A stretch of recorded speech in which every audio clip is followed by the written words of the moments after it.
At that time Abijah the son of Jeroboam fell sick.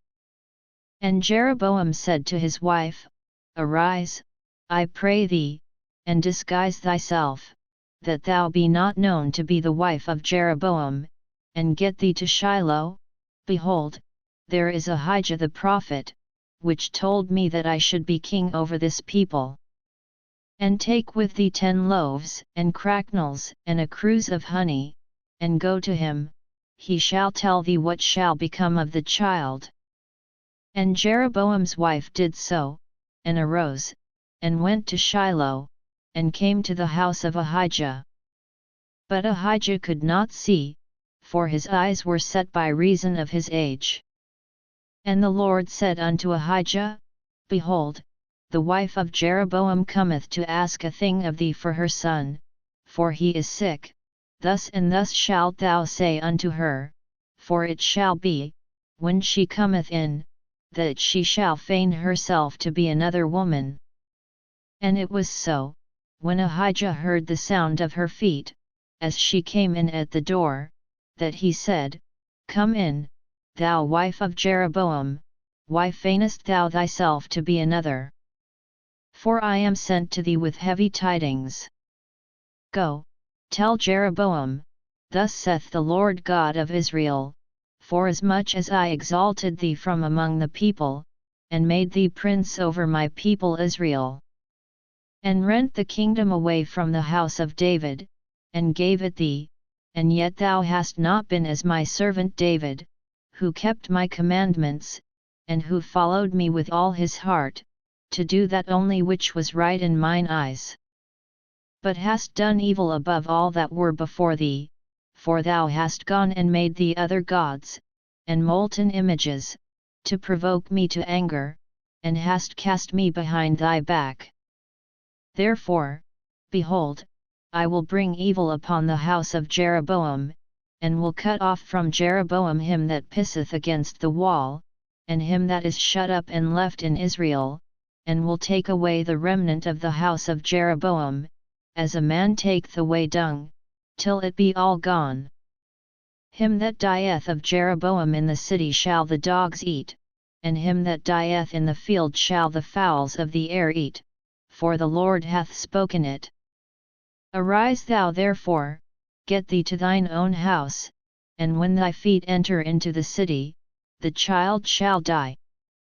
And all Israel shall mourn for him, and bury him, for he only of Jeroboam shall come to the grave, because in him there is found some good thing toward the Lord God of Israel in the house of Jeroboam.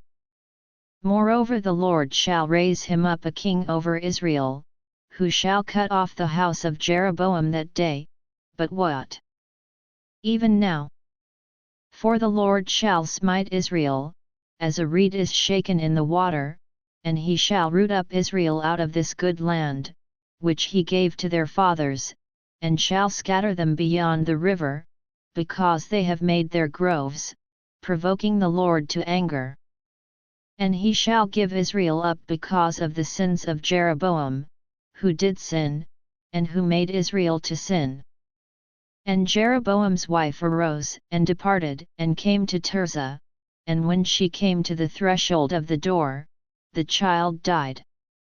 And they buried him, and all Israel mourned for him, according to the word of the Lord, which he spake by the hand of his servant Ahijah the prophet. And the rest of the acts of Jeroboam, how he warred, and how he reigned, behold, they are written in the book of the Chronicles of the kings of Israel. And the days which Jeroboam reigned were 22 years, and he slept with his fathers, and Nadab his son reigned in his stead. And Rehoboam the son of Solomon reigned in Judah.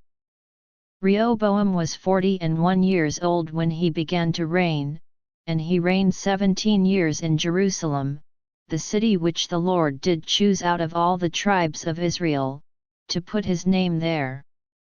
And his mother's name was Naamah, an Ammonites. And Judah did evil in the sight of the Lord, and they provoked him to jealousy with their sins which they had committed, above all that their fathers had done. For they also built them high places, and images, and groves, on every high hill, and under every green tree. And there were also Sodomites in the land, and they did according to all the abominations of the nations which the Lord cast out before the children of Israel. And it came to pass in the 5th year of King Rehoboam, that Shishak king of Egypt came up against Jerusalem. And he took away the treasures of the house of the Lord, and the treasures of the king's house, he even took away all, and he took away all the shields of gold which Solomon had made. And King Rehoboam made in their stead brazen shields, and committed them unto the hands of the chief of the guard, which kept the door of the king's house. And it was so, when the king went into the house of the Lord, that the guard bare them, and brought them back into the guard chamber. Now the rest of the acts of Rehoboam, and all that he did, are they not written in the book of the Chronicles of the kings of Judah? And there was war between Rehoboam and Jeroboam all their days. And Rehoboam slept with his fathers, and was buried with his fathers in the city of David. And his mother's name was Naamah an Ammonites. And Abijam his son reigned in his stead.